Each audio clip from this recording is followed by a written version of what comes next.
Hey, what is up, you guys? My name is Annie. I don't know why I said it like that. Hi, guys. I'm really excited to see you.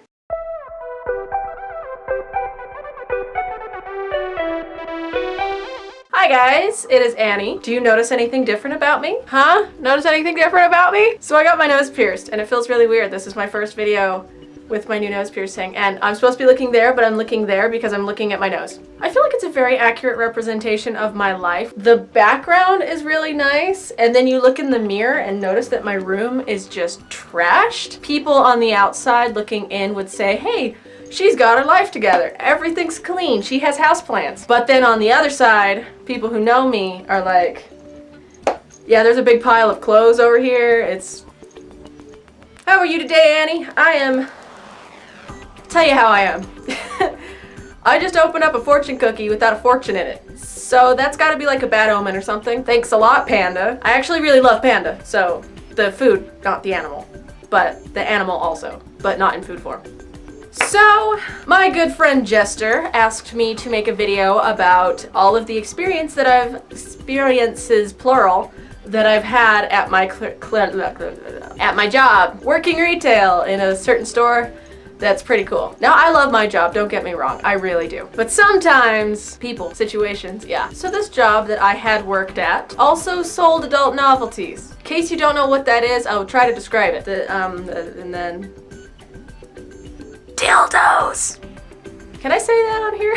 We'll call them doohickeys. So I had previously worked in a store that sold a lot of doohickeys. Well, I was in the back of the store with the doohickeys with one of my associates, and these two guys came into the back, and they were under the influence of something. One of them was a redhead, and one of them was black hair. There's a key moment. Remember their hair color, okay? I wasn't even standing far away from him. I mean, like, he was like here, and I was like right here. Well, he's trying to talk to me, and I'm like, okay, let me know if you need anything. He turns his back to me, and he grabs one of our male products that I will call a thingamajig. Well, he takes the box, and he just rips it open. And I'm standing right behind him, and I'm like, and I look over and I see him pulling it out of the package. I heard it rip. And I'm like, excuse me, you can't do that. And he's like, oh, no, I'm not doing anything. And he sets it back on the shelf. Well, someone was ready at the register, so I went up to the register and I helped them. And I look over and I see this guy, and have you ever seen Borat? You know, that green thong thing? Anyway, we have those, and he has it out of the box, and he's holding it up.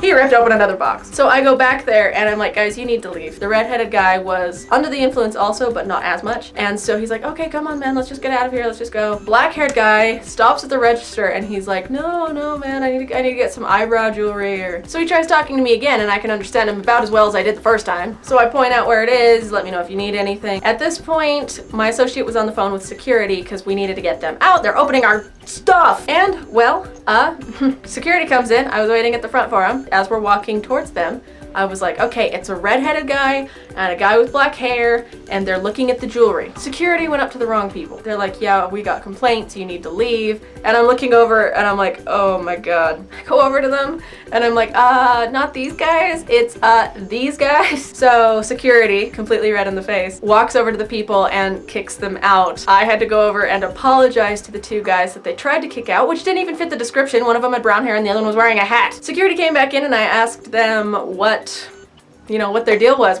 Were they a problem to get out? And she said no, but they were definitely under the influence of something. While they were walking, apparently he just landed flat on his back, just tipped over backwards. And she said she walked them to their bicycles. They got on the bicycles and went to drive off, and he just tipped over again. So that was fun. So another thing that happened, oh my God, this one's funny. So I work with an associate whom I love. However, he's very straight-faced. He keeps to himself. Well, this one day I was working with him as well as my germophobic manager, and I was out on the floor and my boss was in the back and she was watching the camera, and I seen this girl come in. She was acting very strange. I would assume under the influence of something. I don't know what. Going like darting around the store really fast, just touching everything and just being really twitchy. And well, I go into the back because she's kind of freaking everybody out, you know, she's just being kind of crazy. While I was back there, I was watching her on the cameras, me and my germophobic manager. Well, she stops right in front of the register, right in front of this guy that keeps to himself, is very quiet, and she squats. Takes her hand